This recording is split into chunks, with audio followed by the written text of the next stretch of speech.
All right, so in this video, we are going to preview the text that we're going to read this week from Storyworks. The text is Out of the Burning Darkness. It begins on page 5 of your magazine. And I'm doing things a little bit differently this week because in the event that this continues on where we're doing digital learning, we're going to run out of stories in the current magazine that you all have in your possession. So we're going to have to pull from some of the other issues that we've gotten in the past and go over some of those stories that we didn't get to because we didn't have time in class to get to them. So if we need to do that, you're going to have to access the text this way, where your teacher will read it aloud to you, and you will follow along on the screen looking at the digital version of the article. So like I said, we're going to preview the text first because we should get to know the text before we read the text. And the way we preview it is we look at the text features to see if we can get an idea of what the text is going to be about. So the first text feature we're going to look at is the title, of course. The title is Out of the Burning Darkness. Sounds kind of scary. The subtitle says, A 14-year-old boy, a dangerous coal mine, and a horrific accident that would change America forever. And it's written by Kristen Lewis. All right, and on this first page, I also see a subheading, Bright and Brisk. Remember, subheadings tell you what the section that follows is mostly about. So my guess would be is it's going to describe a day that started off bright, cheerful, pleasant. All right, let's take a look at the next page. And this begins on page 5 of your Storyworks. So now we're looking at pages 6 and 7. On this page, I see a couple of sidebars. Remember that sidebars are things that are relevant to what's being talked about in the text, but doesn't necessarily fit within the text. So the top sidebar here says Children of the Coal Mines. These are some of the jobs that kids had. And yes, that did say kids had jobs because during the Industrial Revolution, which took place in the 1800s and early 1900s, kids oftentimes worked so that their families could survive. And especially in the 1800s, before laws were passed, you would have children as young as 3, 4, 5 years old working all day long, 6 days a week. And by all day, we're talking 12 or more hours, and for very little money. And they often worked on dangerous machines or in dangerous conditions.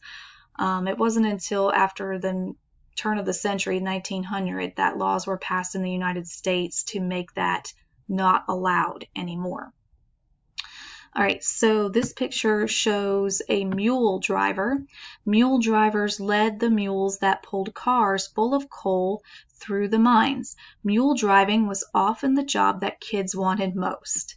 So that caption, of course, tells you what's going on in this picture. All right, and then for this picture, the caption says trapper. A trapper opened and shut doors to let mules and coal cars through. These doors were part of a mine's ventilation system. The doors kept fresh air in and bad air out. All right, and then towards the bottom of the page, we have another sidebar here. Again, this is relevant to the text. I can see it says coal. It's a coal mine, so it is relevant, but it doesn't really fit within the text. All right, so it says, what is coal? The story of coal begins long before Albert was born. It begins before Illinois was a state. It begins before human beings even existed. Hundreds of millions of years ago, parts of Earth were covered with hot, swampy forests. The plants in these forests soaked up energy from the sun. After they died, the plants were slowly crushed over millions and millions of years, eventually becoming coal. When you burn coal, all the energy those ancient plants took in from the sun is released. So coal is a fossil fuel, and fossil fuels are those materials that are made up of the remains, the ancient remains of organisms that lived long time ago. All right, also on these 2 pages, I see a couple more subheadings. I see Transforming America, if my highlighter will work. Yes, there it goes. So I predict that this section is probably going to talk about major changes in the United States because transforming means a major change.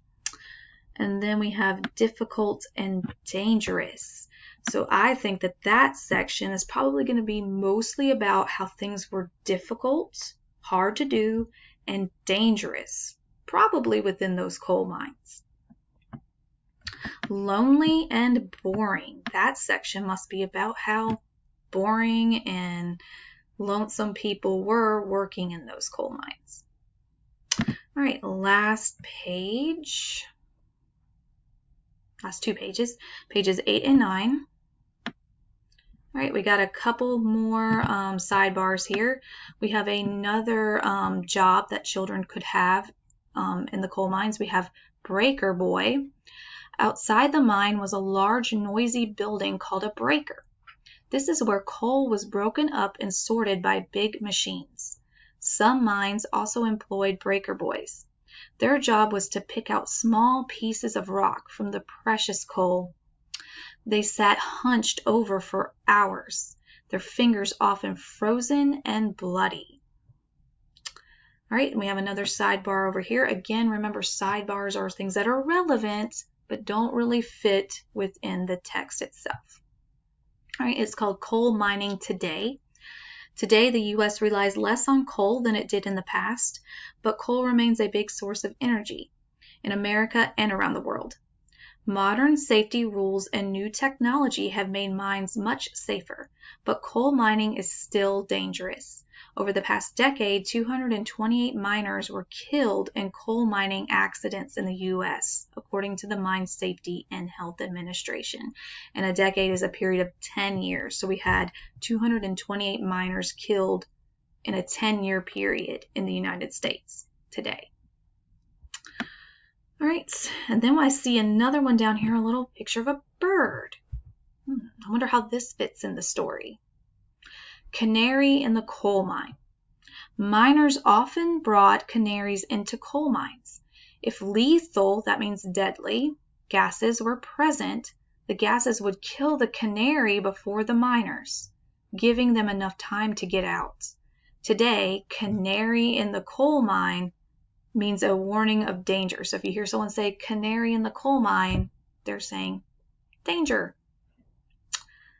All right, and then I see a couple more subheadings. Scorching heat. That's probably describing the fire. Oops, I did not mean to highlight that. Oh well. All right, we have the next one, brutal decision. So I predict that that section's probably going to be about people or a person who is making a decision that they didn't necessarily want to make and one that might harm others. And I figured that out by the word brutal. And then the last one is new laws. So my prediction would be laws were put in place after this to address this problem for the future.